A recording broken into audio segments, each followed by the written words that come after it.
Assalamualaikum warahmatullahi wabarakatuh. Perkenalkan, nama saya Nur Hayati. Saya berasal dari Prodi Tadris IPS IAIN Parepare, di mana saya akan menjelaskan materi penginderaan jauh, di mana materi ini salah satu materi yang berada pada mata kuliah Sistem Pengetahuan dan Penggunaan Peta. Nah, di sini saya akan menjelaskan kembali apa sih penginderaan jauh itu. Kalian sudah tahu kan? Penginderaan jauh biasanya terikat dengan pelajaran atau mata kuliah IPS itu sendiri.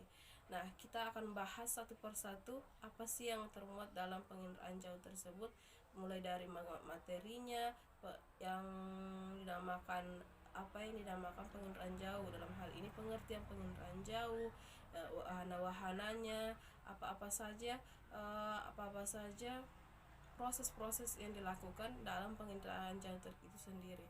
Selamat menyaksikan. Nah, pengertian penginderaan jauh itu sendiri. Pengertian penginderaan jauh itu sendiri berbagai macam bentuknya. Maksudnya semua orang mempunyai pendapat yang berbeda-beda pula.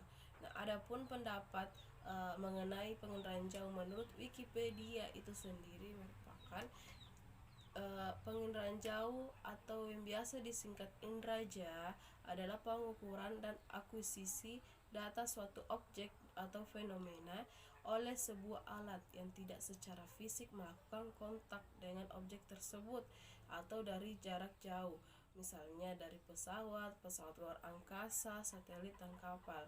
Nah, Wikipedia ini menjelaskan mengenai proses pengambilan gambar dari jauh tanpa menyentuh objek secara fisik. Dalam artian kita bisa melihat dari kejauhan sesuatu tanpa melakukan secara fisik, tapi kita dapat menggunakan wahana-wahana penginderaan jauh. Nah, wahana-wahana ini akan dijelaskan nanti. Terus wahana-wahana itu seperti pesawat luar angkasa, satelit, dan kapal. Jadi kita bisa melakukan penginderaan dari atas, maksudnya dari jauh tanpa kita ke daerah atau wilayah tersebut untuk melihat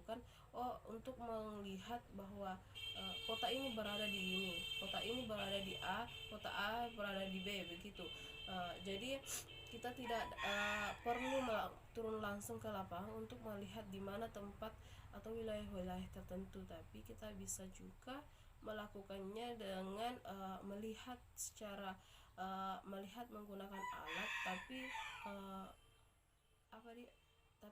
tidak menyentuh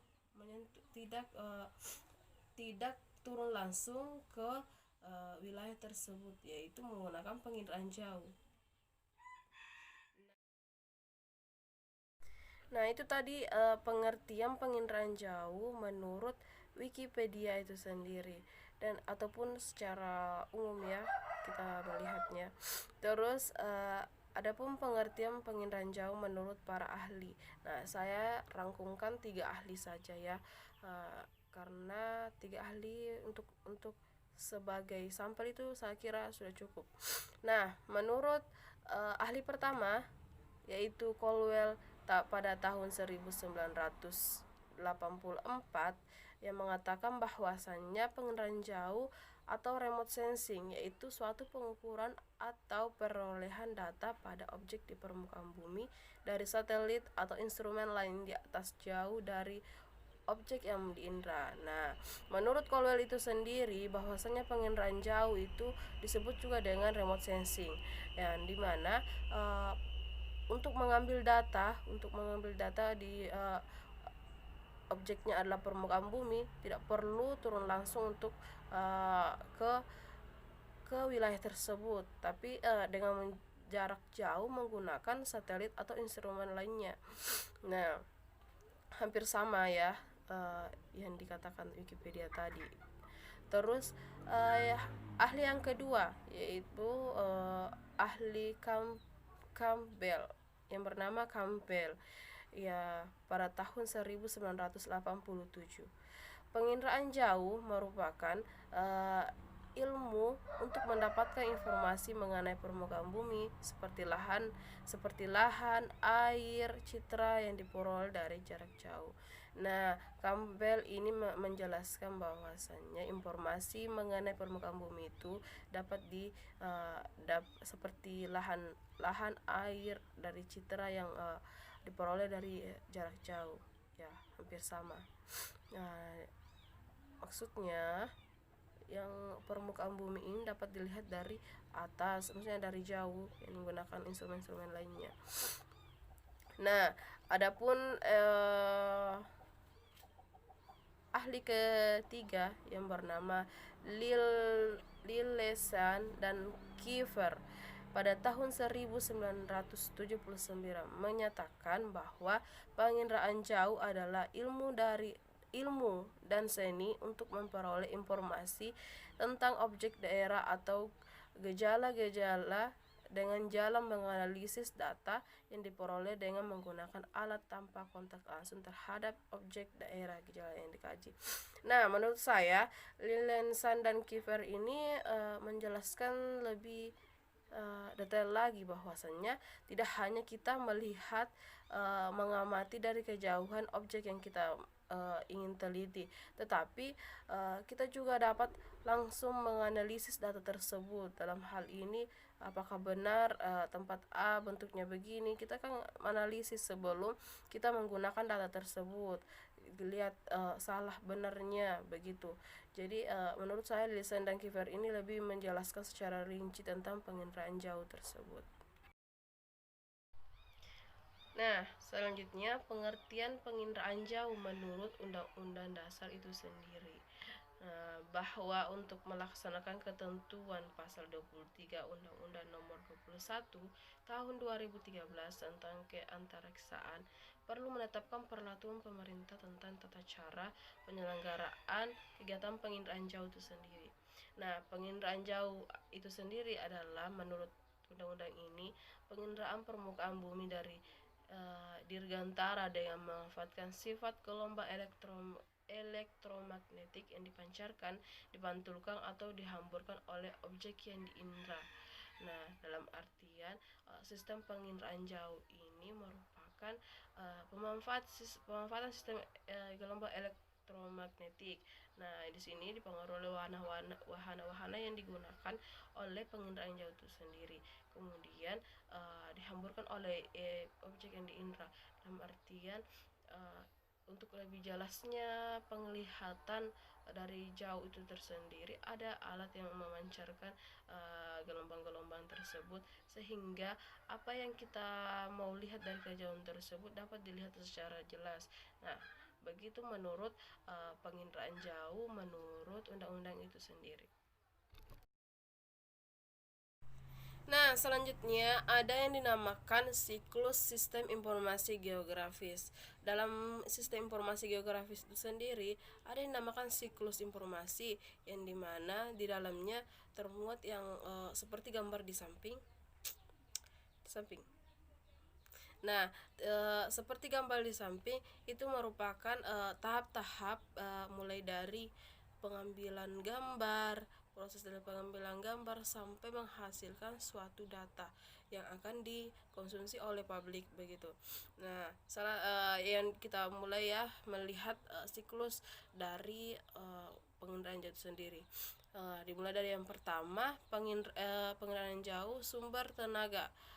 Sumber tenaga itu merupakan sumber tenaga yang diambil dari cahaya matahari, yang dimana yang dibutuhkan dalam penginderaan jauh itu sendiri cahaya matahari itu sendiri.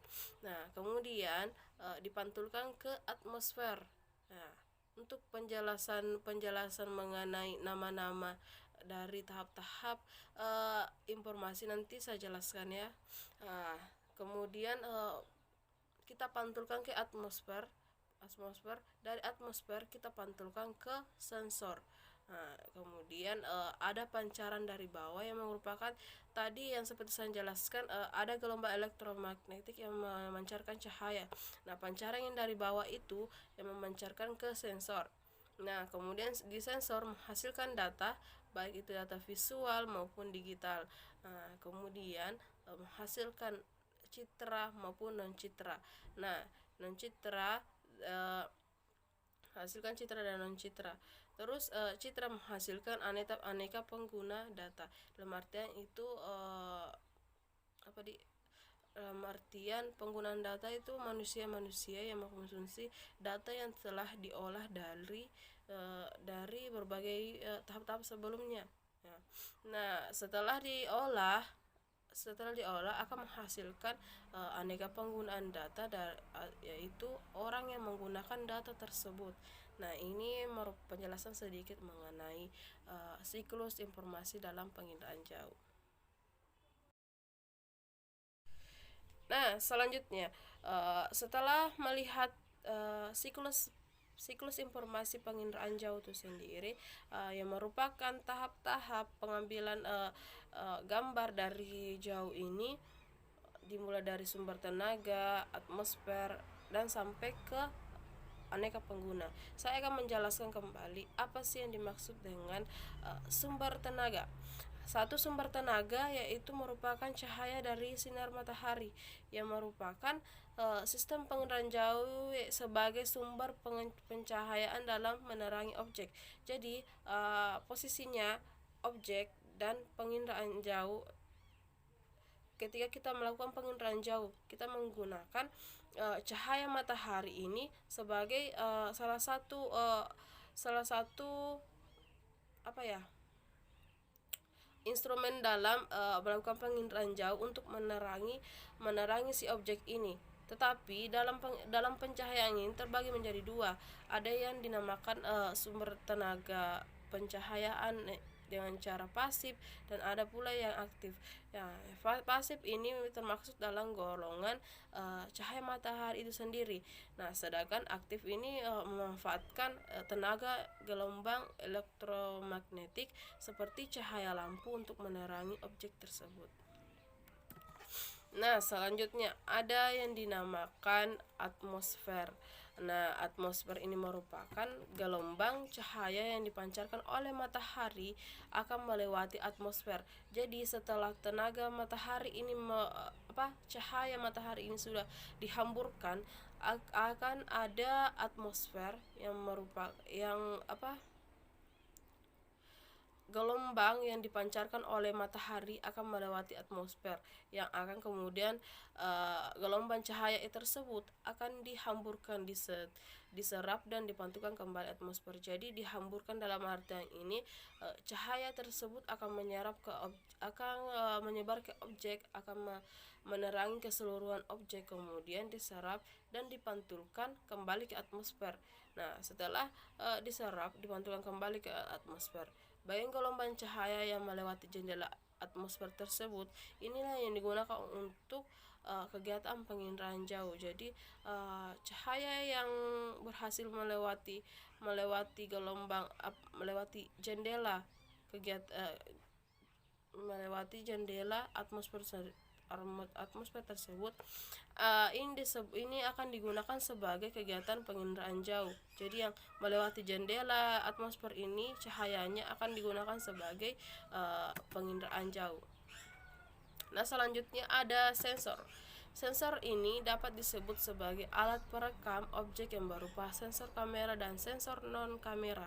Nah, sensor dapat disebut sebagai alat perekam. Nah, betul sekali.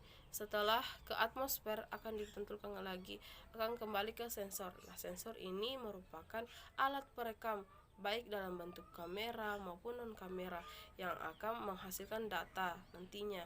Jadi peran sensor ini sangat penting. Tetapi sensor ini tidak dapat digunakan secara individu saja. Maksudnya dia tidak dapat bekerja secara sendiri. Tentunya ada yang dinamakan wahana.